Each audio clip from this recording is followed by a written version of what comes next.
guys, good morning. Magandang araw po kahit maulan na araw. Ngayon guys, unbox natin tong ating nakuhang at nabiling rice cooker. For so many years guys, ngayon lang ulit ako magkakaroon ng rice cooker. Medyo lapit-lapit mo partner yung ating rice cooker. Ayan. Oh.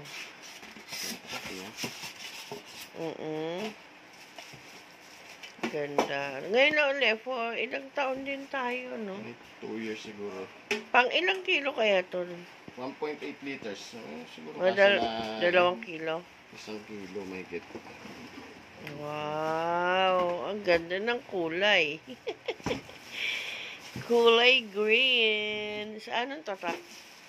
Standard. And guys, standard ang tatak niyan. Ayan. So, meron na po tayong bagong rice cooker, guys. Meron siya palang steamer. Meron siyang kasamang steamer. Meron siya kasamang Spatula. sa pangtapos. Ang liit naman ng gatang na yun. Ang manual. Ang 1 kilo to. Maliit lang siya. Ang 1 kilo lang pala to, guys.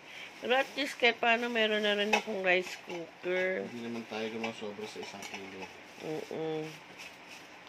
So, yan.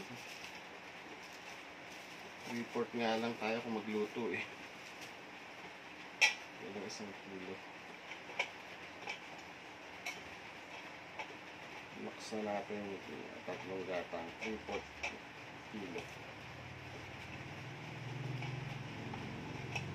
Hindi lang. Bayang. Ano, hinigpitan mo lang. Kasi ay, sorry. Kasi meron pala siya. Dapat sinusunod. Meron siyang ano eh. Parang lock. Ay, ganyan pala pagkabit, guys. Ayun mo kay kanina. So, may steamer, may gatangan, may spatula siya. Yun nga natin. So, pag mag-i-steam, lagay tubig doon. Lagay yan. Pwede ka na mag-steam ng Siomay. siomay. Ano ba i-steam mo? Siomay, dumplings, yung mga ganun ba ka-steam-steam. Ka-steam. Maliliit na isda. Ang ganda, oh. Ang ganda nung ano niya. Oh, guys, oh. Ang ganda ng design. No? Parang nature yung design niya, oh. Tapos, tatak siya, standard. Bili ko, guys, niya mga, 2K. Pwede na to. Sa, Okay din yung ano niya kasi mababa lang, 700 watts. Pwedeng kayang-kaya ng solar mo.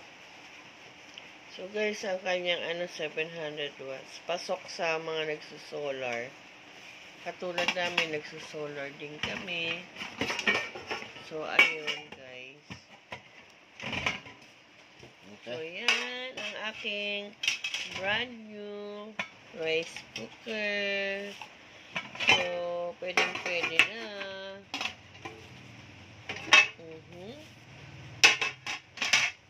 Ang ganda. Wala akong masabi sa ganda niya. Wow. May ano pa pa-nature ang dating nung kanyang design, no? No? Ang ganda.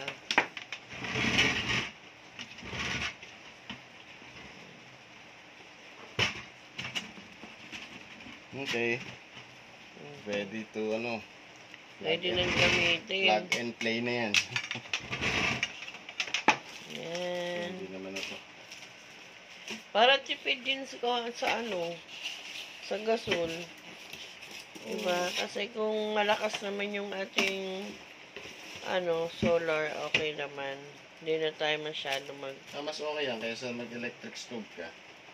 Yung electric stove mo 1,000 watts, 700. Mas makakatipid ka pa rin dyan. So guys, ito po aking brand new rice cooker. Proud ako kasi binili ko yan. Sarili kong pera, guys. So, tutuwa ako. Nakakaipon ako paunti-unti ng gamit namin. So, ayan po ang kanyang lagayan.